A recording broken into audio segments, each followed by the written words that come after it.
Good evening, sir, and very good evening to all the participants. I, Dr. Krishna Ainanivar from Pune Business School, which is an integral part of Pimpri Chinchwad Education Trust. Take this opportunity to warm welcome CA Pramod Jain sir for today's webinar session, that is corporate restructuring and business valuation. Over to you, sir. Thank you, Dr. Krishna. Today's topic, corporate restructuring and business valuations. This topic, Dr. Krishna, is really extremely useful for many people, absolutely many people, because today's topic is an amalgam of two very important aspects of the corporate world. The first aspect is the corporate restructuring, and the second aspect is the valuation.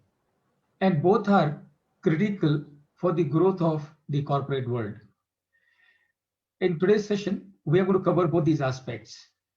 And why both these aspects? Because uh, for any business, purpose of any business is to create value by making ethical profits or making ethical profits by creating value. So that is number one, which is the foundation for any learning in the corporate management. Number two, for achieving this purpose, corporates deploy two-pronged strategy using organic growth and inorganic growth. So सबसे पहली बात क्या है? सबसे पहली बात ये है कि what is the purpose of any business? Purpose of any business is to create value by making ethical profit or making ethical profit by creating value. That is the purpose of any business. And to achieve this purpose, I'm sure all of you who are watching this program on YouTube, on Facebook, on Zoom, and other social media later on would be able to very easily appreciate as to ultimately what the businesses do across the globe. पूरी दुनिया में जो भी businesses हैं वो क्या कर रहे हैं? What are they doing? Ultimately, they are trying to create value. And for creating value, they use two strategies, two-pronged strategy. And what those two-pronged strategies are, they are trying to achieve, create more value, either by way of organic growth or by way of inorganic growth. So inorganic growth is corporate restructuring. So what is organic growth? Let's understand this. Organic growth means when you are growing from within. That is organic growth. So when you are creating new facilities, new infrastructure, new manufacturing plant, that is an example of organic growth. And inorganic growth is when you're trying to grow by acquiring companies from outside. And that is an example of inorganic growth. In our focus in today's session is on inorganic growth. So when you say inorganic growth, automatically the term corporate restructuring comes in. And what is corporate restructuring? We will understand as we progress. But for the moment, for this point, at this time, is you all can understand corporate restructuring in very simple words. And what are the simple words? The simple words are whenever there is a change in the structure of a corporate for whatever reason, in whichever form, that is corporate restructuring. So a private limited company becomes public limited company, corporate restructuring. A partnership becomes LLP, LLP becomes private limited become public limited, corporate restructuring. A company having multiple plants is broken into small companies, corporate restructuring. A group of a company, a group having many companies, bringing all those companies together, again is example of corporate restructuring. So what is corporate restructuring? In simple words, corporate restructuring means whenever you are making a change in the structure of the corporate in whichever form, and for whatever purpose, that is corporate restructuring. Corporate restructuring, of course, have a very distinct advantage. There are many, but at this point in time, I can mention the corporate restructuring has a very distinct advantage.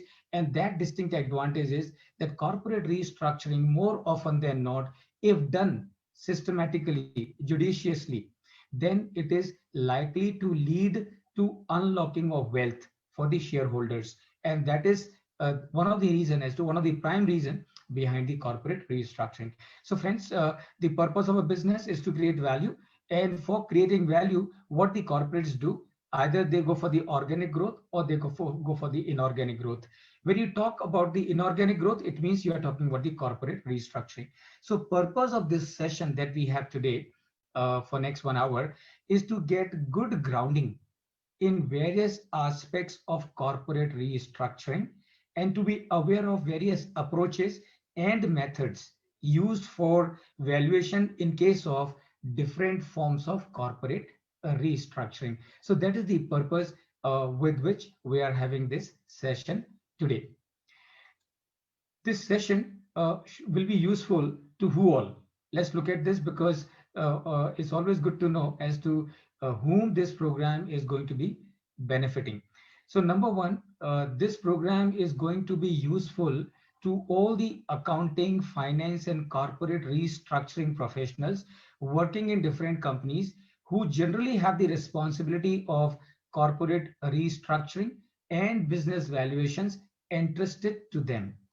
This program will also benefit management and corporate advisors engaged in providing consultancy and advisory services to their clients in the field of corporate restructuring and business valuations. This program, of course, will benefit the registered valuation professionals who are already practicing as a valuation professionals, and also those who wish to pass the valuation exam and practice as a registered valuer going forward.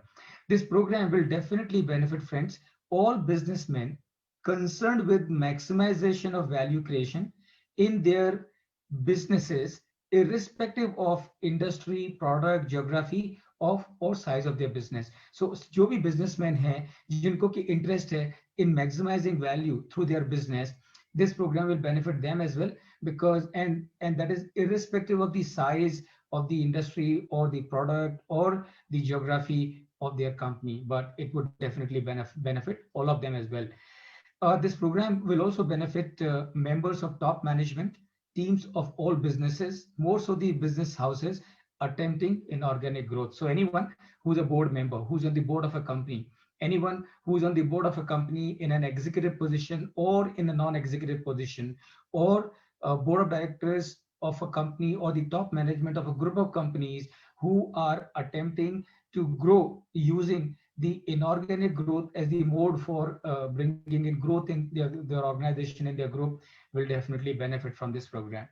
This program will also benefit practicing cost accountants, chartered accountants, company secretaries, and other finance and accounting professionals so as to be able to advise their clients accordingly in respect of corporate restructuring and business valuation. So all of us, who are practicing as a chartered accountant or cost accountant or company secretary, from time to time, our clients are always expecting a lot of advice from our side on different aspects of corporate restructuring or different aspects of business valuations. So it would also help all such practicing professionals. This program will definitely help merchant bankers, investment bankers, investment analysts, financial analysts, and all such professionals so as to be able to assess the value creation by the proposals of corporate restructuring in the businesses they may be analyzing. So this is how it would help the investment banker and merchant banker or financial analyst and investment analyst. And finally, of course, this program will definitely help all the students of chartered accountancy, cost and management accountancy, MBA, CIMA, ACCA, CPA, and all such courses relating to finance and accounting.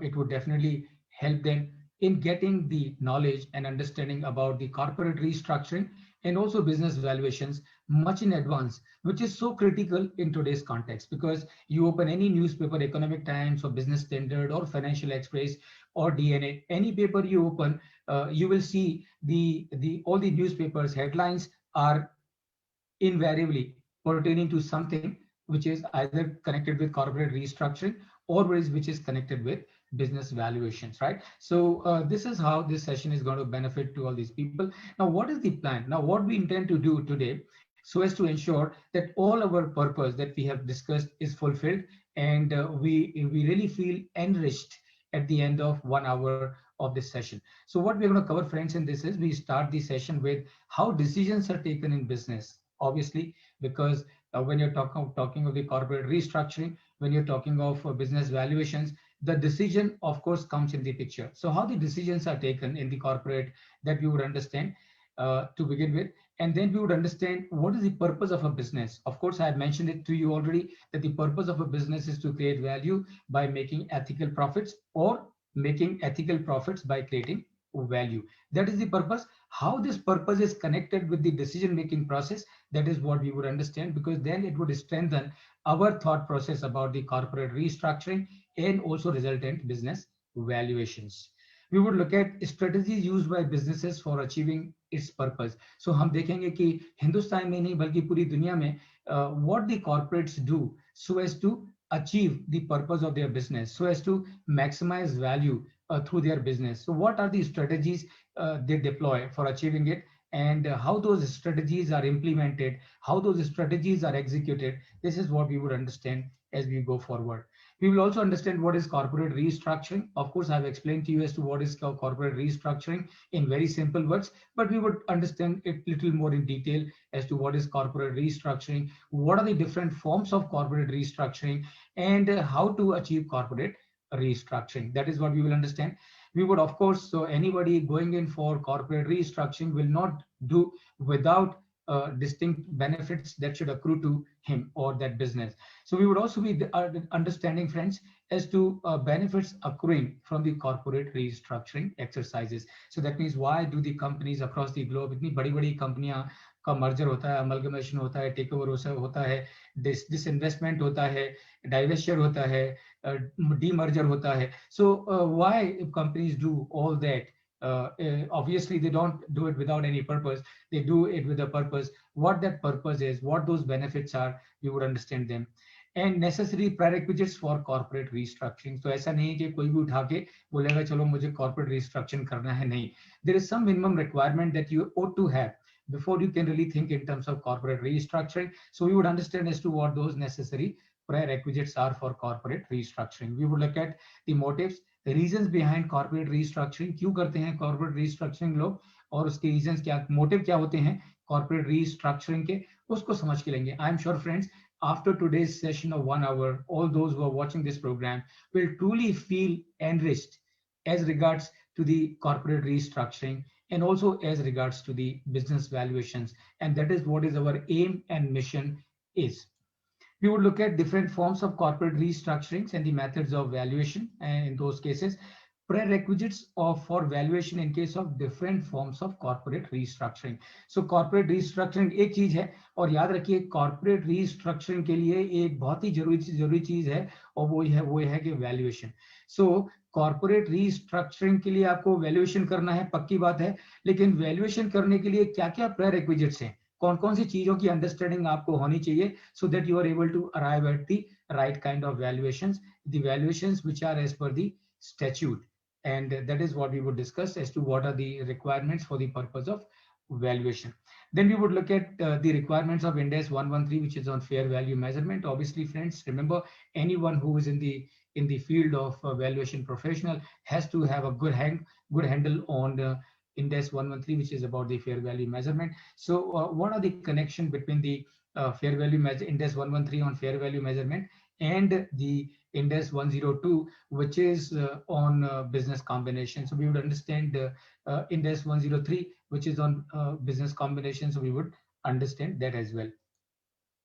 Then we would need to look at the requirements of Chapter 15 on compromise, arrangement, and amalgamation, comprising of Section 230 to 240 of the Companies Act, because Chapter 15 is the principal chapter as far as the Companies Act is concerned, that deals with the matters pertaining to the corporate restructuring. So we would look at the Chapter 15 and various sections of Chapter 15 as well.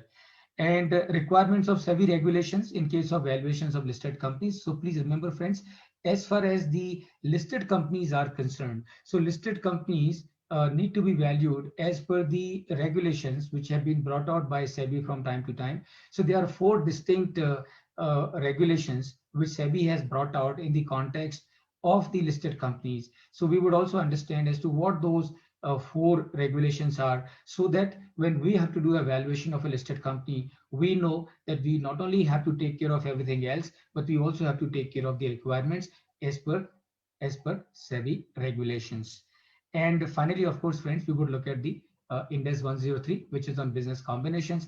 We'll understand as to what is purchase price allocation, which is an essential part of any corporate restructuring exercise, and what is the role that the company has in it, and what is the role a registered valuer has in purchase price allocation. So friends, this is the agenda that we have for today, and let's begin.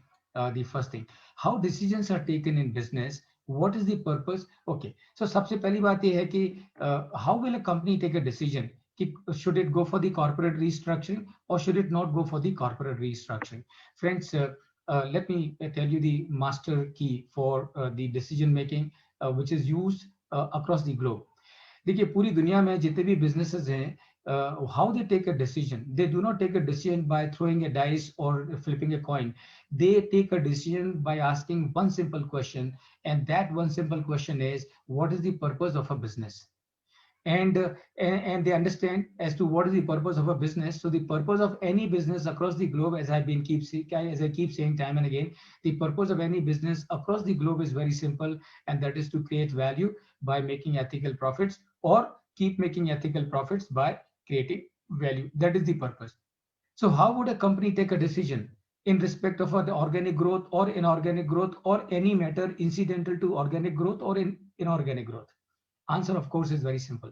So whenever a company has to take a decision whether to go for corporate restructuring or not to go for corporate restructuring, the company will ask a question to itself: is this decision going to help the company create more value or not? So if the answer is yes, if this company does this corporate restructuring, then this company will be able to create more value for all the stakeholders, including the shareholders. And then, of course, one does not have to think about as to go for this decision or not go for decision. The answer, of course, becomes very obvious, that if the decision is going to help the company create more value, answer becomes very obvious. What do? Go for it. So remember, friends, how the decisions are taken in the business. Decisions are taken in the business, in the corporate, of pertaining the corporate restructuring and otherwise, based on the question whether this decision will help the company create value or not create value. If this decision is going to help the company create more value, company will go for this decision. See, whatever it may be, whether it is the division of the Reliance Group in multiple companies as a result of the differences between two brothers of Dhirubhai Sons, that is Anil Ambani and Mukesh Ambani, or it may be any other matter for that purpose. So it may be a decision when the Walmart is trying to take Flipkart. So why Walmart is trying to take why Walmart tried to take or took over Flipkart, because they would see the value in that decision. And today, as we were discussing, now Flipkart is trying to acquire a shareholding in Aditya Birla Fashion Company. Why are they doing it so? Because ultimately they're doing it so not for the sake of it, not for the fun of it. They're doing because Flipkart or their parent company, Walmart, they see a value in this decision because they would be able to leverage their engagement with Aditya Birla Fashion Company in furthering their own interest. So remember how the decisions are taken. Please remember it forever. The decisions are taken in the corporate driven by one simple answer, and that simple answer is this decision going to help me create more value or not? If it is going to help me create more value, go for it. If it is not going to help me create more value, then forget about it. As simple as that. Now the question is how to figure out whether this decision is going to really help me create more value or not create more value. The answer to this question would lie in finding out, is this decision going to help me in increasing my return on capital employed? Or going one step further, is this decision ultimately going to help the company in increasing the EVA, economic value added? So if a decision is going to help a company increase the return on capital employed. As a result of that, increase in the EVA, this company will go for it. And therefore, please remember, so what would drive a company in the decision making process? Number one, what would drive them is whether the decision is going to help the company in creating more value, and checking how do you decide that whether the company is going to create more value or not going to create more value, by checking whether it is going to result in the increased return on capital employed and increase EVA. If that happens, then of course company will go and take that decision. Now the question is, all right, so you have understood that this particular decision that you are taking about the corporate restructuring is going to help you create more value, and ultimately that is what is your objective. So the question is, what is the strategy, generally speaking, a company would deploy for the purpose of creating value, for the purpose of maximizing EVA, for the purpose of maximizing return on capital employed? And friends, let me share with you now as to what the companies would do across the globe. And let me tell you once again, irrespective of the size of the geography, irrespective of the size of the company, geography of the company, product of the company, industry of the company, doesn't really matter. The broad strategy of any business for achieving value maximization, value creation maximization is like this. So it is a five stage strategy. And that means what? So first is the business got to be clear about what is the purpose of the business. And the purpose of the business is to create value. Then the company needs to find out what are the prerequisites. And obviously, I'm sure you can understand, if a company has to create value, what can be the prerequisites? The prerequisites are only two. So number one is the profit and number two is the growth. So if a business has to create value, what does it need? It needs growth in the business and it needs profit in the business. It's only when there is a growth in the business and profit in the business will be able to create value, and not otherwise. And for achieving this prerequisite, what this business has to do, this business has to follow 5-element strategy. So what is the 5-element strategy? So the 5-element strategy, 3 components pertain to the profit and 2 components pertain to the growth. So 3 things which the company would do for maximizing the profit is, number 1, sustained existing operations. So whatever the company is doing today, if it has to create value, what it has to ensure that it is able to at least achieve so much, because only if the company is able to achieve at least so much, the company will be able to create value. So if Maruti is producing X number of cars, Maruti has produced X number of cars in the last year, then if Maruti has to create value, then Maruti has to ensure that in this year also at least it produces those many cars. If it is producing less number of cars, that means the value creation is going down. Number 2, what the company has to do to maximize the profit, to focus on the profit. And please remember, when I say profit, it is always ethical profit. It is understood that profit has to be ethical. If the profit is not ethical, if profit is not ethical, and please pay attention, if profit is not earned ethically, then this is not profit, this is corruption. So what is the definition of corruption? Maybe I can mention it. So the definition of corruption is any profit, any gain earned unethically, any gain, any profit made without making value creation, without making value addition, without making contribution from your side. So anything, any gain that is accruing to you, any profit that is accruing to you without you contributing something from your side, remember that is what is corruption, and that is what is unethical profit. But a business, if a business has to sustain for all times to come, then the business has to ensure that it earns profit which are ethical profit. So the second thing what the company will have to do, the business will have to do to ensure that it is also so as to ensure that its profits are increasing, and that is maximize revenue. That means what, do whatever is possible to ensure that your profit increase. Change the market mix, change the product mix, change the price mix, enter into new markets, introduce new products, whatever. So that is for maximizing the revenue. And the point number 3, the element number 3 as part of the profit is the minimize cost. Do everything possible so as to reduce your cost using technology. Please remember, cost reduction does not mean laying off people. This is a myth. This is a misconception that if you have to reduce the cost, you have to lay your people off. Remember, your people are your asset because of the people you produce. So what you need to do is not lay off the people. You must find out as to how can I use my people more efficiently? How can I use my people more productively? That is where should be the focus. So minimize the cost using the technology. Minimize the cost by improving the efficiency, and that is what should be done.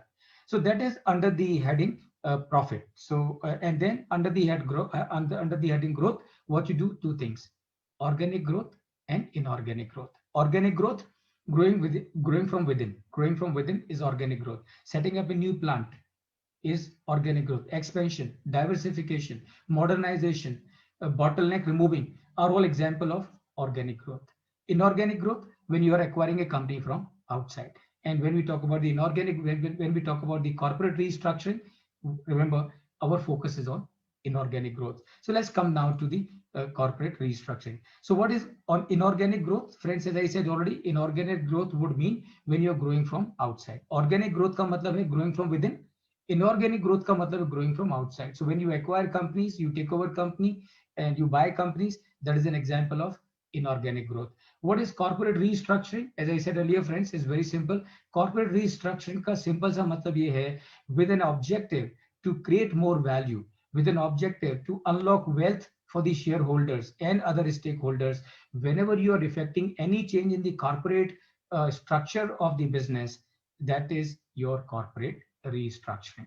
What are the different forms and how to achieve? We are going to discuss as we move forward. So what are the benefits of benefits accruing from the corporate restructuring exercise? Obviously, friends, बहुत important है हमारे लिए समझ के लेना, क्योंकि corporate restructuring की exercise क्यों करते हैं वो हमें पहले मालूम होना चाहिए. Because once we understand as to why the corporate restructuring is done, remember our foundation becomes very strong. So what are the benefits that would accrue to a business as a result of the corporate restructuring exercise? Number one, external and internal growth. Number two, increase in the market share. So you acquire a company, right? So you acquire a company, automatically the market share of that company gets added to your company. So there is an increase in the market share. Number three, purchase of assets at bargain price. So many times when you are acquiring company, you are acquiring company because something is available quite cheap, and you are able to leverage your strength. And the classic example, of course, is of ArcelorMittal. And ArcelorMittal, friends, is one group in the whole world which has predominantly became so big by virtue of acquisition only. And their strength was identifying, spotting companies which were available cheap across the globe. So they bought the companies from the governments of respective countries and they turned those companies around. So the purchase of assets at the bargain price is the third benefit that accrues as a result of corporate restructuring. Number four, increased external financial capability. I'm sure you can understand. Number five, increased managerial skills. Number six, reduction in tax liability. Number seven, economies of scale. Number eight, elimination or reduction of the competition. Number nine, enhanced power to face the competition. Obviously, you are as a merged entity, you are much bigger, much stronger. Since you are much bigger, much stronger, you can face the competition in much bigger way. Remember, one of the reasons as to why Idea and Vodafone have merged together, so that they want to face the competition coming from Jio. And this is the benefit that they expect to happen as a result of the merger of Vodafone and Idea. Benefit number 10 is maximizing synergy benefits. We will understand as to what is synergy benefits. 11, market access, product access, technology access. So I'm sure we all know this. A lot of all these ITs companies, whether Wipro or Infosys or TCS, or many of them, all these companies, keep on acquiring companies outside. Or we know that, WhatsApp was acquired by Facebook, and a lot of these acquisitions and keep happening. Why do they happen? When the Walmart is acquiring Flipkart, it's not just like that, because when Walmart acquires Flipkart, immediately all the infrastructure that is currently belonging to Flipkart is now available for Walmart. So the 11th benefit of corporate restructuring is market access, product access, technology access, infrastructure access of everything. And finally, of course, diversification of business interest. So when you are doing corporate restructuring, it also helps you to diversify your business interest. And as a result of that, you also diversify your risk. So friends, these are the benefits accruing from corporate restructuring exercises. Now, what are the necessary prerequisites for corporate restructuring? So ऐसा तो नहीं है कि कोई भी company उठ के बोले कि हमको corporate restructuring करना है. ऐसा संभव है क्या? ऐसा बिल्कुल भी संभव नहीं है. Any company that wishes to go for corporate restructuring got to have certain inherent strength. Unless and until those strengths are there, it would not be possible for every company to go for corporate restructuring. So what are those inherent strengths that are required for a company to be able to go for corporate restructuring? Number one is surplus cash. So obviously, when you want to go for corporate restructuring, whenever you want to acquire a company, buy a company, take over a company, or buy a plant, obviously it needs money. So number one, what you need is you need to have a surplus cash. So a lot of these IT companies in the past have been able to acquire companies all over the globe, primarily because all these IT companies were flush with cash. So that's strength number one, which is required as a prerequisite for the purpose of corporate restructuring. Number two, ambition of the leader. So remember, the second driving force, or maybe it is the first driving force. First one will come at the number two, but doesn't really matter. The other driving force for the corporate restructuring is the ambition of the leader. So for example, in case of ArcelorMittal, so Mr. Mittal wanted to become the steel tycoon. He wanted to really ensure that India and Indians have a solid command as far as the steel business is concerned. And he had that drive in him. He had that expertise in him. He had that vision in him. And using that drive and that vision, Mr. Mittal went on acquiring companies all over the globe. So ambition of the leader is the second driving force behind any corporate restructuring exercise. Third is ability to leverage. So remember, so whenever you're going for corporate restructuring, so one corporate restructuring is when you are just demerging or merging companies within your group, there is no involvement of cash. But if you are going for inorganic growth and trying to acquire companies from outside, then obviously there will be a lot of outflow of cash. So that outflow of cash, number one, has to come from your own sources, but your sources obviously will be limited. Nobody on this earth will have unlimited cash with them. So you may have limitation in terms of availability of cash, but you may have a good leveraging power. So if you are a well-known name, you are a strong name, you have a reputation, you have a goodwill, then anybody and everybody will be willing to lend money to you. That means your leveraging power, your power to raise money is very strong, and that is what you need. So that is the driver number three, ability to leverage. And finally, of course, EVA enhancement. Please remember, this is extremely fundamental, extremely important. Any exercise of the corporate restructuring has to be tested on this parameter of EVA enhancement on continuing basis. That means any company which is going for corporate restructuring got to check whether this decision of corporate restructuring going to help the company increase the EVA or not. And please remember, increase in the EVA is not good enough for 1 year or 2 years. Increase in the EVA has to happen for all the times to come. Else you end up taking a wrong decision, which you keep on regretting later on. There are many examples, which I'm sure you all are aware of. I'm also aware of, but this is perhaps not the platform to discuss those examples, but I think it's good enough if we are aware. So these are the four drivers, friends. These are the four prerequisites for corporate restructuring. Now let us look at what are the motives behind the corporate restructuring. So number one is synergy. And what is synergy? Synergy is 1 + 1 is equal to 11, or 2 + 2 is equal to 5. That is synergy.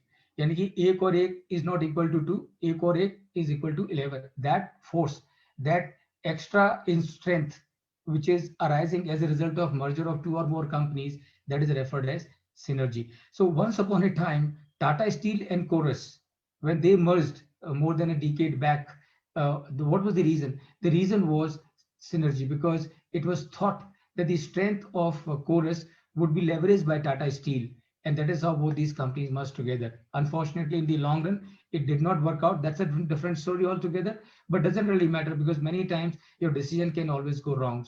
But it does not mean that you should hesitate from taking decisions. Decisions can go wrong, it's perfectly fine. Because unless you take decision, if you stop taking decision fearing that decision may go wrong, remember, you will not be stopping taking wrong decisions. You will also be stopping taking right decisions. And that is going to be disastrous for your business. Number two, focus on core competency is another reason as to another motive as to why the corporate restructurings happens. So the merger of Tomco and Hindustan Lever. Remember, friends, I'm sure many of you would remember. Tomco was a company which is Tata Oil Mills, belonged to Tata's, and Hindustan Lever was the competitor company of Tomco. But when Tata's decided to focus on their core competencies, they decided to sell off Tomco. And who did they sell it to? Hindustan Unilever or Hindustan Lever. Why? Because by selling it to Hindustan Lever, they were able to get better value than by giving it to anybody else. And please remember, what is the purpose of a business? Is to create value. What drives you taking decision making, whether you are creating more value or not. So if they would have sold it to somebody, that somebody would have paid lesser price to Tata's for the sale of Tomco. But Hindustan Lever paid them much better price, and this is how the decisions are taken. Okay, so focus on core competency. Same as example of Greaves and Piaggio vehicles. So Greaves once upon a time started manufacturing a three-wheeler called Garuda. Unfortunately or incidentally, it did not work. And as much as the company was bleeding, and as much as if a company keeps on bleeding, what is going to happen? The company will die. So the management of Greaves decided that before that happens, let us find out a buyer and sell this company to somebody. So who did they choose? Who did they choose for selling the plant?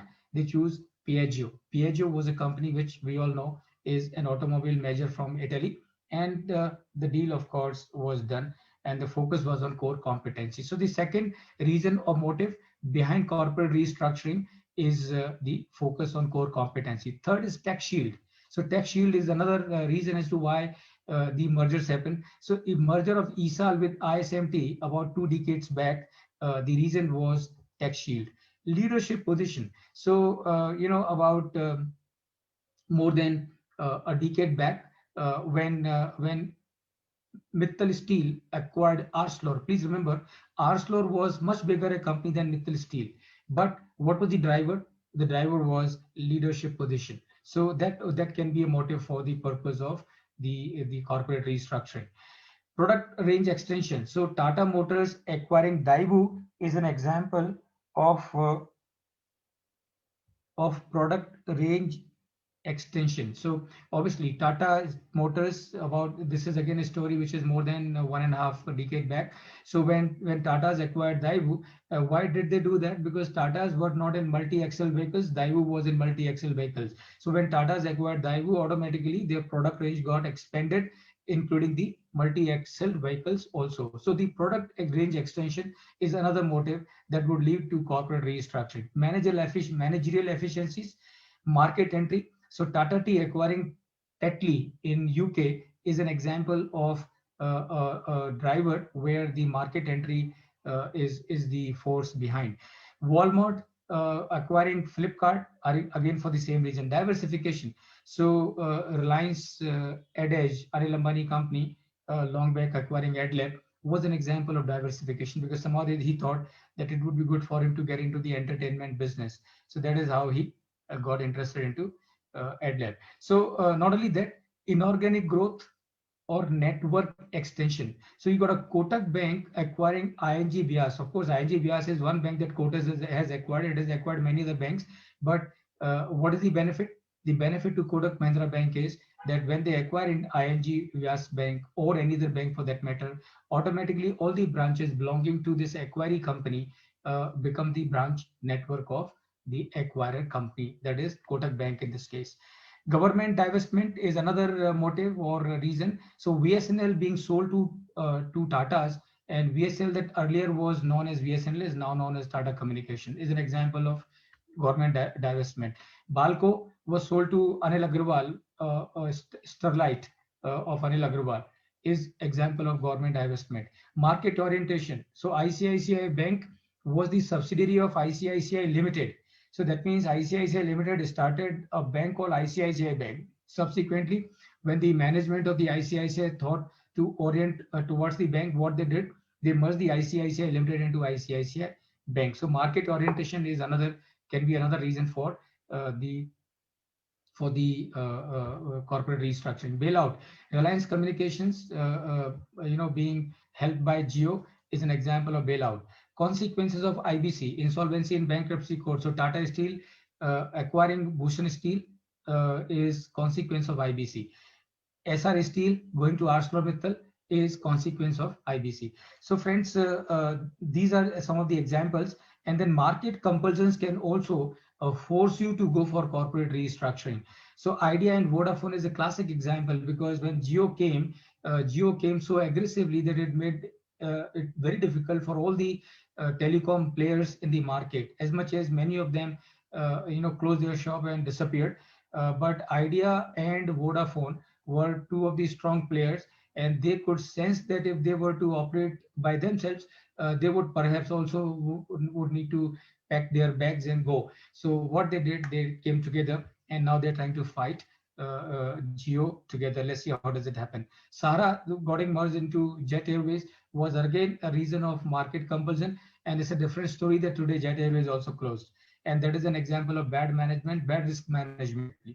Universal Luggage by Blopas, Tomco by HUL, Hyderabad Elvin by Voltas are the examples of market compulsions or to take care of the competition. So friends, these are the major motives behind corporate restructuring. Now let us look at what are the different forms of restructuring and rationale for the same. So अब हम क्या देखेंगे, अब हम ये समझ के लेंगे कि किस तरह की, what are the different modes of corporate restructuring. So you have number one is merger and amalgamation. Is merger of a merger and amalgamation. So you have Brook Bond and Lipton merging together. So it's an example of merger and amalgamation. Then you have absorption. So Tomco and HUL is an example of absorption. Then the corporate restructuring can be by way of takeover or tender offer. So that means takeover, as per the SEBI regulations on takeover code, if a company wishes to acquire another company, this company will have to follow the guidelines, regulations as guidelines as given in the regulations. So takeover or tender offer is another form of corporate restructuring. Then asset acquisition. So I'm sure friends, some of you may remember that a long time ago, Hindustan Unilever acquired the Lakme as a brand, is an example of asset acquisition, corporate restructuring. And likewise, there was a sale of Parle brand to one of the uh, uh, beverage giants, global beverage giants, again an example of asset acquisition. So asset acquisition is another mode of corporate restructuring. Strategic stake. So when when a company acquires not the majority stake, but just a strategic stake, so as to be able to influence the financing and the operating policies of that company. So ArcelorMittal acquiring stake in Uttam Galva is an example of strategic stake. Now Flipkart acquiring a stake in Aditya Birla Fashion Company is again an example of strategic stake. So there are many such examples, but what we are trying to highlight is strategic stake is another form of corporate restructuring. Buyback of shares. So I'm sure in the recent past, so many examples. Just recently, TCS done a massive buyback. So buyback is again an example of corporate restructuring. And why do the companies do buyback? There are many reasons for companies doing buyback. One reason, of course, for being able to do buyback, company has to have enough cash so as to be able to use that cash for the purpose of buying back. Buying back has got many benefits, and one major benefit that I would like to mention here is that through the buyback, promoters are able to increase their stake in the company without doing anything. Say, for example, if a company does the buyback of 25% of its shares, and the promoters have, let's say, today 100 crore is the total capital of the company. 25 crores shares are held by the promoter, and remaining 75 crores are with the public. So 25% shares are bought back. That means now the outstanding share capital of this company has reduced to 75 crore. Out of that 75 crore, the promoters have got 25 crore. That means earlier their holding in the company was 25%. As a result of the buyback, since they have not participated in the buyback, their equity in the company, their holding in the company has increased to 33.33% without really doing anything. So that is another reason as to why the companies would do the buyback. And of course, another reason for the buyback would be that the shareholders will not like like the management which is sitting on the cash and not using it. So if the company does not have better options of using the cash, idle cash which it is sitting on, then it is better for this company to give this money back to the shareholders in one way or the other. So that is the buyback. Divestment and divestiture is another form of corporate restructuring. Then joint venture. So Tata and Fiat joint venture, Greaves and Piaget joint venture, ArcelorMittal and Sumitomo Steel joint venture for the acquisition of SR Steel is an example of a corporate restructuring. DCM Group and Daewoo Motors joint venture. So these are the examples, some of the examples, friends, used for the purpose of corporate restructuring. Some more. Slump sale is another form that is used for the purpose of corporate restructuring. Demerger. So L&T and Ultratech Cement. Once upon a time, L&T had cement manufacturing, and that cement manufacturing was spin off into another company, and which is now known as Ultratech Cement. So Reliance demerging all the businesses as a result of differences between two brothers is an example of demerger. And there are different forms of demerger, but then for our current purpose, I think this is good enough. Equity carve out. So offer shares of subsidiary to public through IPO, of private equity promoters making offer for sale. Example is of Endurance Limited and the Alchem Limited. So Alchem Limited and Endurance Limited, their promoters sold their shares by way of offer for sale through the company. So that's again equity carve out. Spin off. Kotak Group spinning off its investment banking division into a subsidiary, Kotak Mahindra Capital Corporation. So it's a spin off is another form of capital restructuring. Split up and delisting. So delisting is also in a way a corporate restructuring, because the structure of the company, when it is listed, it is a listed company. When it gets delisted, it is now unlisted company. So therefore that is also changing the corporate structure. And so the example will be of Castrol India, Philips, SR Shipping, SR Ports, Alfa Laval, and of course globally Levi Strauss and Company in US. Leveraged buyout. So acquisition of SR Steel by ArcelorMittal and Sumitomo Steel of Japan is nothing but leverage buyouts. That means about 54,000 crore is the amount for which the ArcelorMittal has committed or has committed for the acquisition of SR Steel. Major part of it is coming by way of debt from the outside, from the lenders, and a small part is coming by way of equity coming contribution from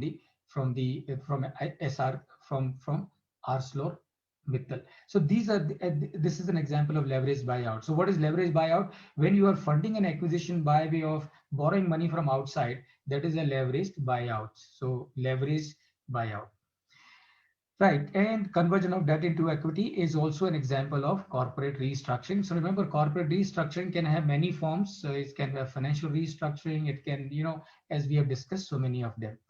Redemption of debentures and preference shares is also corporate restructuring, because the capital structure of the company is undergoing a change when there's a conversion of debt into equity, or when the redemption of the debenture or the preference share is happening. Capital structure of the company is undergoing a change, and capital structure is the structure of the corporate, and therefore it is also an example of corporate restructuring. Now, prerequisites for valuation in case of different forms of corporate restructuring. So friends, हम क्या करेंगे, हम ये समझेंगे कि corporate restructuring के valuation के लिए क्या क्या प्रेरेक्विजिट्स हैं, कौन कौन सी चीजें जो हमको समझनी जरूरी है. What are the things that we need to know for valuation in case of different forms of corporate restructuring. So देखिए ये जो सारे forms हमने discuss किए वो सारे forms, in many of those forms you will need to do the valuation, and if you have to do the valuation in all those forms, then you will need to know what are the requirements, what are the things that you and I need to understand. So first of all, you and I need to understand the requirements as per the valuation standards of ICAI or IVSC. So remember friends, in India, if you're doing valuation for any company, for any form of corporate restructuring, the registered valuer has to ensure that he complies with the requirements of the valuation standards. If he's a member of the Institute of Chartered Accountants of India, he has to perforce ensure that he does comply with the requirements of the valuation standards pronounced by the ICAI. Or if he's not a member of the Institute of Chartered Accountants of India, but he's a registered valuer, then he will have to ensure that he complies with an international valuation standard, which is issued by IVSC, which is International Valuation Standards Committee. So that is number one requirement that we need to understand in the context of corporate restructuring and the business valuations. Number two, we need to be absolutely familiar, friends, with regard to Ind AS 113, which is on fair value measurement. Number three, we need to be totally familiar with Chapter 15 on compromise, arrangement, and amalgamation, and Section 230 to 240 of the Companies Act, so as to be able to do the valuation and also corporate restructuring. In case if you're a listed company, remember, listed company, the SEBI regulations become applicable, and SEBI has issued 4 different regulations, and I would just discuss them with you. So those four regulations which are issued by SEBI for different purposes, depending on the context requiring the valuation, or the guidelines given in those regulations will need to be complied with. So that is point number 4 that we need to understand for the purpose of valuation. Point number 5 is the requirement of Ind AS 103, which is on business combinations. So friends, these are the 5 things that we need to be familiar with so as to be able to do the corporate restructuring and also the business valuation. So as far as the number 1 is concerned, requirement of valuation of standards. So what you need to do is download a copy of the valuation standards of ICAI. It is available on the website of ICAI and ICAI. So download it, read it, and once you read it 2-3 times, you will be aware as to what are the provisions of these standards, and you would be able to remember them, and you would be able to take care of them. Whenever you need, you of course can refer them. The same thing you can do. So in case if you wish to use the IVSC's valuation standards, you can again download the copy of the valuation standards issued by the IVSC, go through them. The only difference, I have gone through both these valuation standards by ICAI as well as the IVSC, and my observation is that both these standards virtually are identical. The only difference is the standards issued by ICAI are only for the purpose of securities and the financial assets, whereas the valuation standards issued by IVSC not only take care of the securities and the financial assets, but they also have provision for valuation of property, plant and equipment, and also plant and machinery, and also land and building. So this is the major difference between the two, but this is what you should do. Then we would look at the requirements of, so now let's go to the remaining 4 one by one. Now coming to first is the valuation standards Ind AS 113, which is on fair value measurement. Now friends, agar aap dekhenge, if you read the Ind AS 113, Ind AS 113 does not mandate as to which method of valuation you should use. It does not mandate, and it cannot mandate. And why it cannot mandate? Because there is no size that fits all. ऐसा कोई भी valuation method नहीं है, approach नहीं है, technique नहीं है, which can be applied to all the situations. So basically the approach and the method will depend on the situation, and therefore the Ind AS 103, Ind AS 113 on fair value measurement does not talk about as to which, does not mandate any particular method or approach. It only tells 3 methods, and what those methods are. Those methods are income approach, market approach, and the cost approach. So you have to pick up one of these 3, that is for sure. But which one you should pick up, the Ind AS 113 does not mandate, and very rightly so. Ind AS 113 talks up in terms of fair value hierarchy. Now, this is what we need to understand. What is fair value hierarchy? So fair value hierarchy is that Index 113 talks in terms of three levels of input for the purpose of valuation. Level one is the quoted price. So level one is the quoted price. So according to Index 113, so when there is a quoted price available for an asset whose valuation you are doing, then what you need to do, you need to use the quoted price for the purpose of valuation. Then in case if then it talks about the level 2 input. Now what is level 2 input? Level 2 input is not quoted as such, but it has to be a market information. It has to be an information which is available in the market, which is observable input. That means something which is readily available, some information which is readily available. So say for example, the company that you want to do the evaluation of, it is not listed. So therefore you cannot go for the level 1 input. So what do? You go for the level 2 input. And what is level 2 input?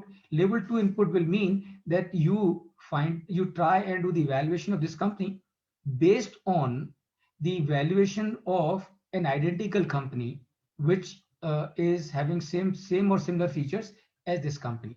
So that is your level 2 input, observable inputs. That means something which is available. And then it talks about the level 3 input. And what is level 3 input?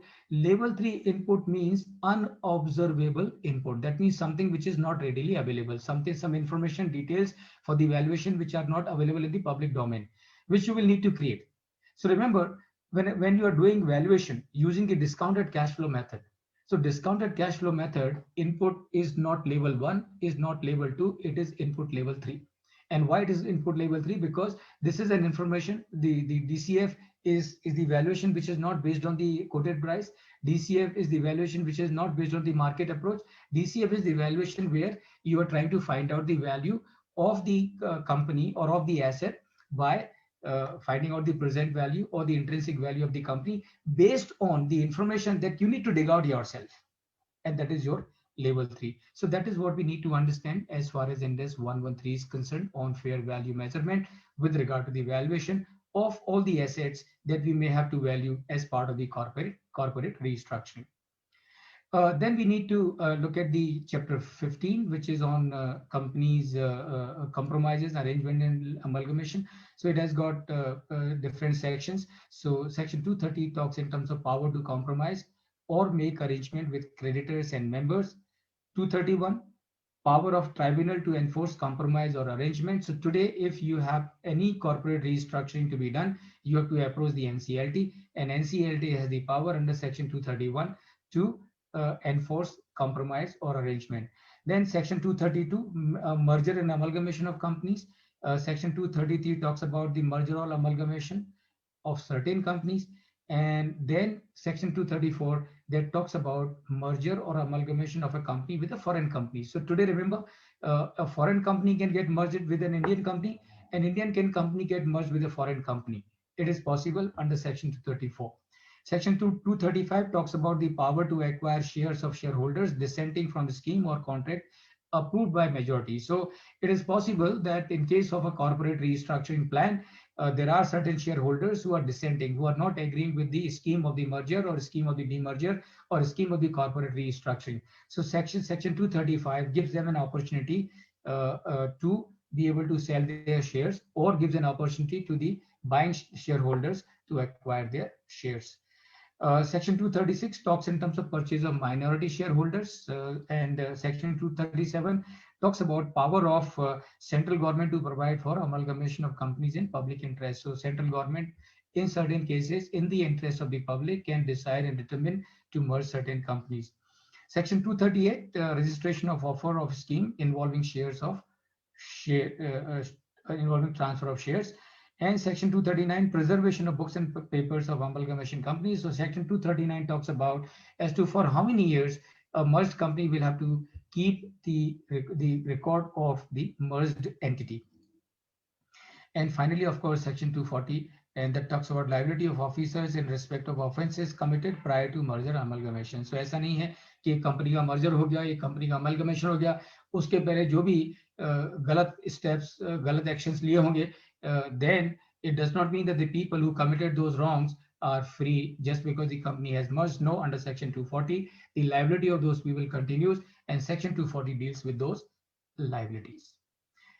Then friends, as I said that a company which is listed on stock market, valuation of this company will need to be done taking into account the regulations issued by SEBI. And there are 4 different regulations that will need to be taken care of issued by SEBI. So the first one is issue of capital and disclosure requirement regulations of 2009. Then substantial acquisition of shares and takeovers regulations 2011. Delisting of equity shares. So in case if a company has to be delisted, then how the valuation will need to be done. One will have to refer the delisting of equity regulations 2009 and share-based employee benefits regulations of 2014. So in case if there are any schemes where the company is giving options or whatever to the employees for or in terms of shares, then valuation of those shares will need to be done in as per the share-based employee benefits regulations 2014.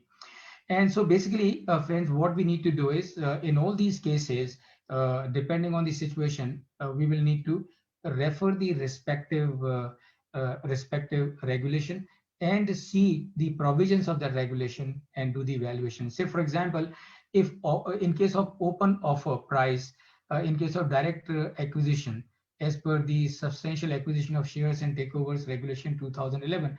So अगर takeover हो रहा है, तो takeover के case में किस तरह से उसकी pricing decide करी जाएगी? You will have to refer the CEST, which is substantial acquisition of shares and takeover. And of course, it talks in terms of computation of volume, weighted average market price. So how is the volume weighted average market price is to be calculated, or how the weekly high and low are to be calculated. So all those things are given in the respective regulations, and those will need to be taken care of. And finally, friends, we will need to take care of the purchase price allocation as per Ind AS 103, which is on business combination. So what is purchase price allocation? Purchase price allocation is when you have acquired a company, when you have merged another company into your company, then all the assets of this company which is merged into your company will need to be valued, and prices will need to be allocated to all those assets that you have got as part of the acquisition. So what you will need to do, so first you will need to do the valuation of the tangible assets. So tangible assets का valuation करके मालूम करेंगे कि how much of the purchase price that you have paid is ascribed to the tangible assets. Then you will need to do the valuation of intangible assets. As a matter of fact, both these valuations will need to be done simultaneously, but then you have to do both these valuations. And after finding out all the values, the fair value of all the assets that you have got, total them, minus it from the purchase price that you have paid. So if the purchase price that you have paid is more than the value of the assets that you have got, that means you have paid a goodwill. Say, let's say, for example, all the assets put together are worth 90 crore. You have paid 100 crore. That means 10 crore, 100 crore minus 90 crore, 10 crore will appear in your balance sheet as goodwill. And if the fair value of all the assets that you have got is 110 crore, but you have paid 100 crore, that means you have a bargain price of 10 crore, and this 10 crore will appear in your balance sheet as capital reserve. And this is your friends purchase price allocation as per section 1, as per Ind AS 103, which is on business combinations. So with this, we come to the close of our session, Dr. Krishna. So this is all I had to share with all the participants today. I am sure it has been a good learning experience for all the participants, though it has been a little fast. But my experience is that when it is fast, the understanding is also faster. So thank you so much, Dr. Krishna, and thank you all the participants. Over to you, Krishna, once again. Thank you so much. Thank you, sir, for sharing your valuable inputs with us. And yes, sir, the corporate restructuring is a very crucial topic, but you made it very easy to understand by giving us a lot many examples of organizations wherein the mergers and acquisitions and took over happened rapidly. Sir, we have got one query from Mr. Dhananjay Vagolikar. He just wants to understand if and how the goodwill gets reflected in valuation during the process of corporate restructuring?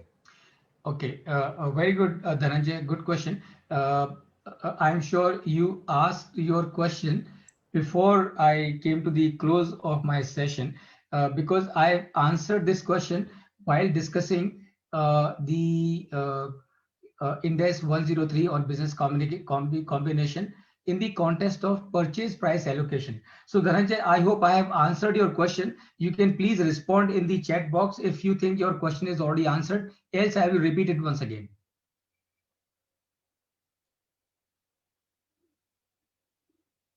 Or maybe you can unmute him in case if you want, Dr. Yeah. Krishna. So Yes, that he Mr. can. Dhananjay, you can Sir, speak. am I audible? Yeah, yes, you are audible. Yeah, Yes, very much. thanks. You did mention it in the fag end of your session. Thank you for that.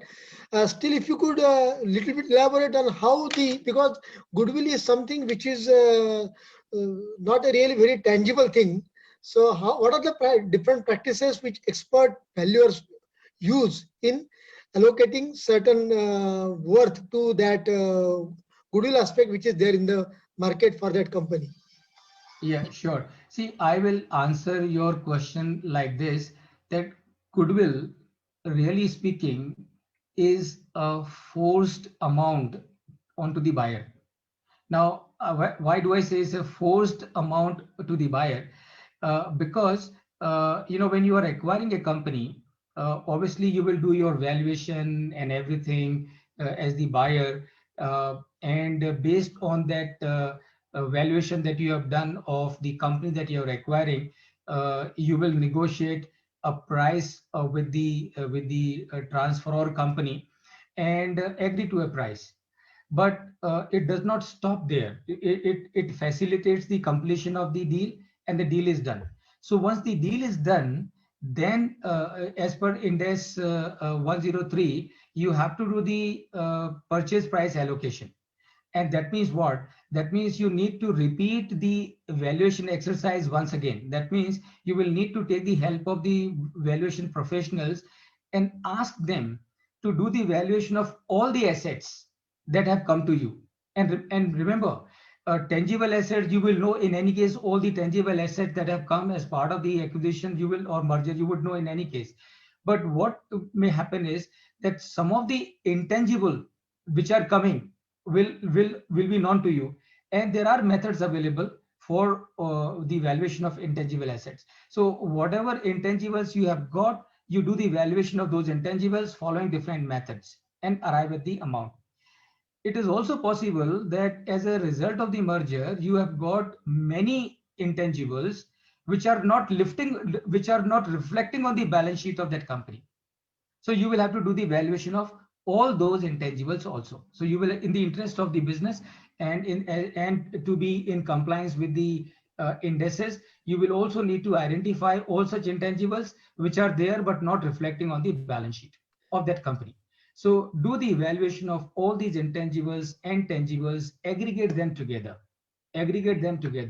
And as I said at the fag end of my session, if this aggregate of all the assets that you have got as the merger, as part of the merger, if that value is less than the consideration that you have paid, then the difference that you have paid over and above the fair value of the assets that you have got, that will need to be accounted in your books as goodwill. Okay, sir. Thank you. Yep. Thank you. Okay, sure. Yeah, thank you, sir, for clearing the doubt of our participants. And yes, definitely, sir, you have given the simple definition of the corporate restructuring. That is, it is a corporate management term, the restructuring, and it is an act of reorganizing the legal, ownership, operational, or the other structures of a company for the purpose of making it more profitable or better organized for its present needs. You have given us a lot of examples, sir, to get the things understood, like organic and inorganic growth. And you have also mentioned that this session will be beneficial for the students, businessmen, academicians, accounting and finance practicing professionals. You have given us an excellent story of Vodafone Idea merger. mentioning few facts about the same. You have also given us the necessary requisites for corporate restructuring, wherein the surplus cash, ambition of the leader, ability to leverage, and EVA enhancement plays a very crucial role. You also gave us the motives behind the corporate restructuring, wherein synergy, inorganic growth, market divestment, market orientation, bailout, and market compulsions or the competition. These are the few factors which are there in terms of motivating the corporate restructuring. Also, the different forms of the corporate restructuring like merger and amalgamation is there, absorption is there, takeover or the tender offer is also there, asset acquisition, strategic stake, buyback of shares, demerger, asset sale, equity carve out, spin off, split off, delisting, leverage buyout. So lot many things were there in terms of restructuring, but you made us to understand the things very easy, sir, and very simple. Again, thanks a ton, sir. On behalf of PCT Group's Pune Business School, I take this opportunity to thank you and all the participants for attending this fantastic session. Thank you, sir. Thanks a ton. Thank you, Dr. Professor Krishna. Krishna, Yes, sir. your contact number I will request. Yeah, sure, sir. Sure, sir. I will just mention my contact number here in the chat. If in case Yeah. any help is required, I'm always there for you all. ठीक है. Yeah. Thank you, sir. You please put it there. Thank you. Sure, sir. Okay, thank you. Thank you, sir. Thank you, everyone. Alternative is also started.